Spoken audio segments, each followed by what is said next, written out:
गीता के हम नवम श्लोक का वर्णन करने वाले हैं और ये श्लोक संजय ने धृतराष्ट्र से कहा है।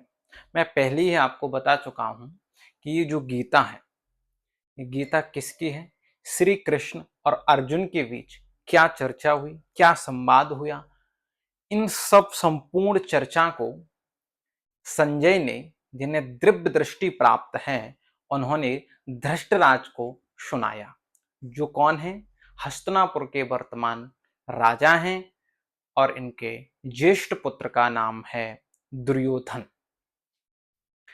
और ये जहां पर गीता सुनाई जा रही है, जहां पर गीता का उपदेश भगवान श्री कृष्ण दे रहे हैं, वो स्थान है शयनयोर भयोर मध्य रथम स्थाप्य मेचुता। अर्जुन ने भगवान श्री कृष्ण ने कहा कि मेरा रथ दोनों सेनाओं के बीच ले चलो, तो दोनों सेनाओं के बीच अर्जुन का रथ खड़ा है और वहां पर ये चर्चा हो रही है। और इधर लिखा है संजय उवाच, संजय जी बोले। अब संजय जी किससे बोलेंगे?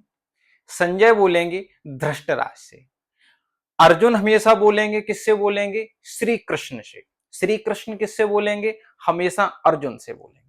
तो ये आप बात को याद रखिए, धृतराष्ट्र हमेशा बोलेंगे संजय से और संजय बोलेंगे हमेशा धृतराष्ट्र से। दो संवाद इसमें चल रहे हैं, एक तो अर्जुन और कृष्ण के बीच और दूसरा संवाद धृतराष्ट्र और संजय के बीच में। संजय कौन है? धृतराष्ट्र के सारथी हैं। तो संजय वाच, संजय बोले। ये जो दोनों सेनाओं के बीच उपदेश सुनाया जा रहा है, अब इसमें ना तो पांडवों को मालूम है कि अर्जुन के बीच और श्री कृष्ण के बीच क्या चर्चा हो रही है, और ना ही दुर्योधन आदि को पता है कि श्री कृष्ण और अर्जुन के बीच क्या चर्चा हो रही है। किसी को मालूम नहीं है। अगर कहीं पांडवों को यह पता पड़ जाता कि हमारा एकमात्र धनुर्धर योद्धा अर्जुन कमजोर पड़ रहा है, तो उनका मनोबल टूट जाता। और कहीं कौरवों को यह मालूम पड़ जाता कि जो विपक्षी सेना का सबसे बड़ा योद्धा है, जो सबसे बड़ा रामबाण है, वही फीका पड़ रहा है, वही लड़ने के लिए तैयार नहीं, उसके ही हाथ कांप रहे हैं, वही आंसू बहा रहा है, उसने ही धनुष फेंक दिया है, तो और उनका उत्साह बढ़ जाता और मनोबल बढ़ जाता, कॉन्फिडेंस और आ जाता। लेकिन ये किसी को पता नहीं है, केवल धृतराष्ट्र को पता है, लेकिन वो बता नहीं सकते। और यहां पर ही संपूर्ण पांडवों की तरफ से जो श्री कृष्ण हैं, स्ट्रेटेजी मेकर हैं, रणनीतिकार हैं, कूटनीतिज्ञ हैं, और अधिकतर युद्ध बाहुबल से कम और कूटनीति से अधिक जीते जाते हैं। और अगर संपूर्ण आप महाभारत के युद्ध पर विचार करके देखें, तो महाभारत का युद्ध देखते हुए तो श्री कृष्ण ने नहीं लड़ा। श्री कृष्ण ने तो पहले ही कह दिया कि मैं इस युद्ध में अस्त्र शस्त्र ही नहीं उठाऊंगा। लेकिन ये तो नहीं कहा है कि मैं बोलूंगा भी, बोलने पे तो पाबंदी नहीं है। तो श्री कृष्ण, आप संपूर्ण पूरे महाभारत के युद्ध को देखिए कि प्रत्येक बलशाली योद्धाओं को मारने में अगर किसी की भूमिका है, तो वो श्री कृष्ण की है। और श्री कृष्ण चाहते तो युधिष्ठिर का भी रथ चला सकते थे, ज्येष्ठ पांडव तो वही हैं, लेकिन अर्जुन का चलाया। और ये रणनीति आप देखिए, कितनी सुंदर रणनीति महाभारत के युद्ध में श्री कृष्ण ने बताई कि जब तक युद्ध होता रहा, तो अर्जुन को लेकर कभी भीष्म पितामह के सामने श्री कृष्ण नहीं गए, जब तक शिखंडी को साथ में नहीं लेते। कभी अर्जुन का रथ लेकर द्रोणाचार्य के सामने नहीं गए श्री कृष्ण। इवन कर्ण के सामने भी तब तक अर्जुन का रथ नहीं ले गए, जब तक उसके पास जो अमोघ शक्ति थी वो जब तक चल नहीं गई।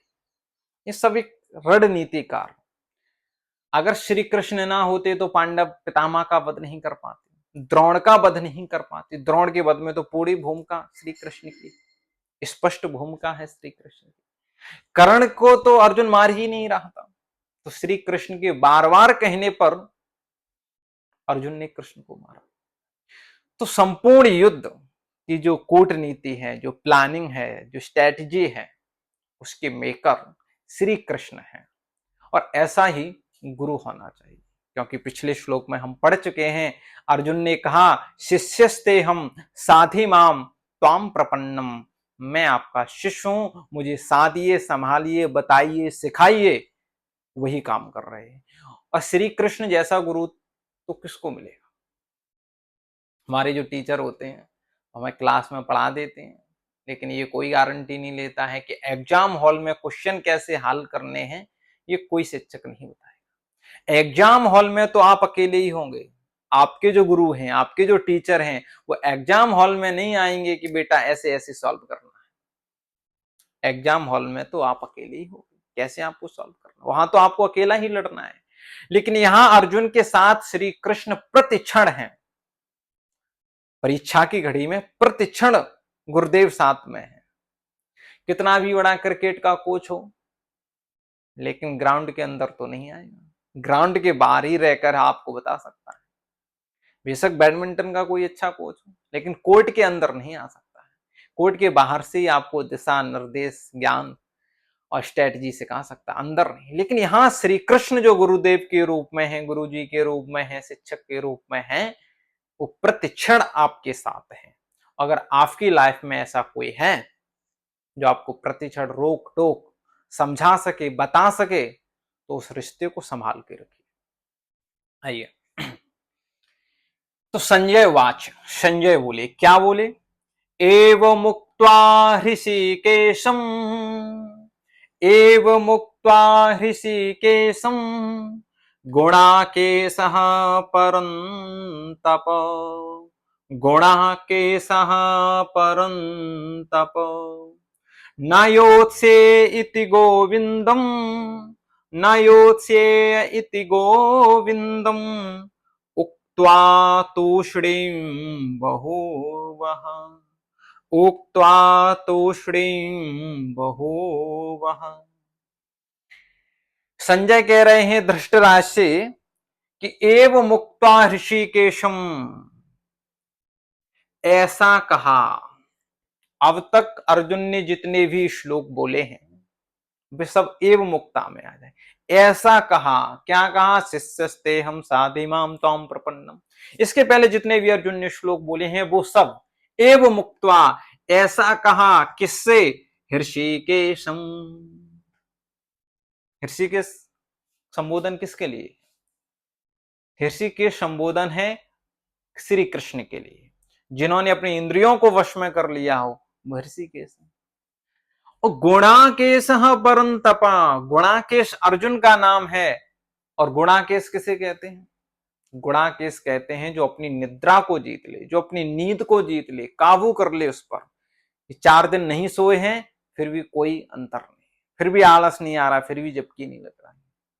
तो जिसने अपनी नींद को जीत लिया है वही गुणाकेश।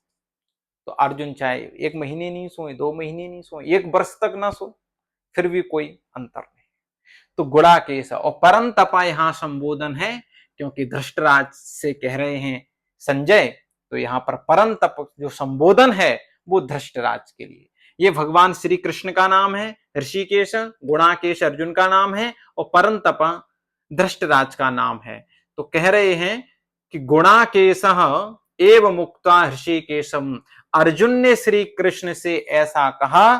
क्या कहा? न योत्से, ना योद्ध से, मैं युद्ध नहीं करूंगा। कितनी बड़ी बात कहते। अगर श्री कृष्ण की जगह और कोई होता तो डिप्रेशन में चला जाता, परेशान हो जाता। और अगले श्लोक में आप पढ़ेंगे कि भगवान श्री कृष्ण हंस रहे, और कोई होता डिप्रेशन में चला जाता। क्योंकि अगर हमारी सेना का सबसे बड़ा योद्धा, जिस पर मुझे सबसे ज्यादा भरोसा है, और वही मना कर दे कि मैं युद्ध नहीं लड़ूंगा, तो ये टेंशन की बात है, चिंता का विषय है, सोचने योग्य बात। लेकिन भगवान श्री कृष्ण हंस रहे हैं, क्योंकि उन्हें पता है कि मैं इस अर्जुन को कंट्रोल कर लूंगा। जो दूसरे अध्याय में अर्जुन कह रहे हैं न योद्ध से, वही 18वें अध्याय में अर्जुन कहेंगे योद्ध से। अभी कह रहे मैं युद्ध नहीं लड़ूंगा, 18वें अध्याय में वही अर्जुन कहेंगे मैं युद्ध करूंगा। तो ये श्री कृष्ण को पता है कि इसको कैसे कंट्रोल करना है। तो कहा कि न योत्से इति गोविंदम उक्त्वा तूष्णीम बहुवहा, ऐसा कहकर बहुवहा चुप हो गए। न योत्से इति गोविंदम, भगवान श्री कृष्ण से अर्जुन ने कहा कि मैं युद्ध नहीं करूंगा। उक्त्वा, ऐसा कहकर, तूष्णीम बहुवहा, ऐसा कहकर अर्जुन चुप हो गए। अब बताइए धृतराष्ट्र को खुशी हुई होगी कि नहीं, कितनी प्रसन्नता हुई होगी धृतराष्ट्र को कि विपक्षी सेना का, दुश्मन सेना का जो सबसे बड़ा योद्धा है, जिससे अर्जुन का सबको डर है, और वही कह रहा है कि मैं युद्ध नहीं करूंगा, जिसने अपना गांडीव फेंक दिया है, गांडीव त्याग दिया है। गांडीव मीन्स अर्जुन के धनुष का नाम गांडीव है। तो जिसने गांडीव छोड़ दिया है वो अर्जुन, पांडव अगर किसी का बल था, किस पर भरोसा था, किसी के आधार पर युद्ध कर रहे थे, तो अर्जुन के आधार पर।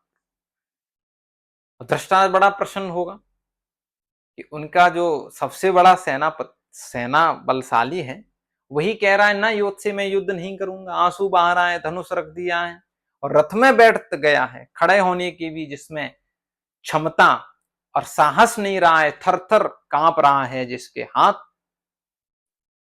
और अर्जुन यदि हार मान लेगा तो आज ही युद्ध का परिणाम हो जाएगा कि कौरव विजयी हो जाए। आइए अब अगले वीडियो में हम अगले श्लोक है वो भी संजय ने ही कहा है, उसके बाद भगवान श्री कृष्ण बोलेंगे और श्री कृष्ण का प्रथम उपदेश क्या है वो सब हमको सुनने